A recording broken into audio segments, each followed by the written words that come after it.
So it's an absolute nonsense to talk about who's going to be elected prime minister. You hear people saying that correctly, say, no, we elect our member of parliament. So the good news is, this is like on the levels of high degrees of probability, that at the end of the 2015 election, there will be a minority parliament. No party will have a majority, a real one or a fake one, like the one Harper has.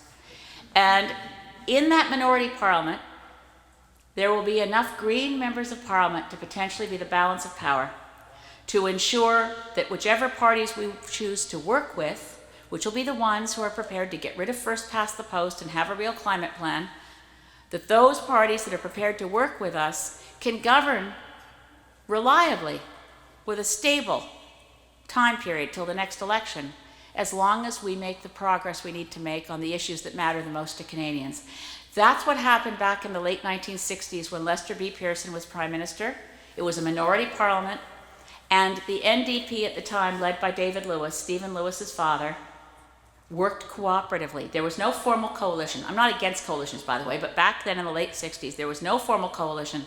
I don't know how many of you remember what happened when Lester B. Pearson was Prime Minister. We got the entire social safety net, universal health care, old age pensions, unemployment insurance, all happened in a minority parliament where one party had enough principle to put the good of the country ahead of their party getting the credit. And that's what we have to do.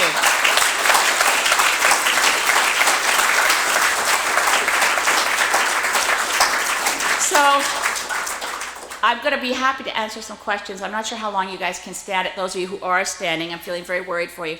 But I do want to share one more thing.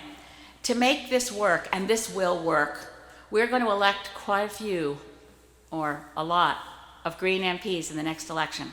By the way, I want at least 12, because that gives us official party status, the right to sit on committees, and to be in question period every day as a caucus of Green MPs. We have a rule against whipped votes. Green MPs will be so different from the others. They won't be reading the script they've been given by their leader's office. It'll be refreshing. They'll stand up and speak from the heart.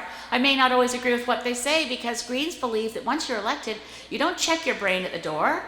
Your job is to work for your constituents. So you shouldn't sound like a broken record. So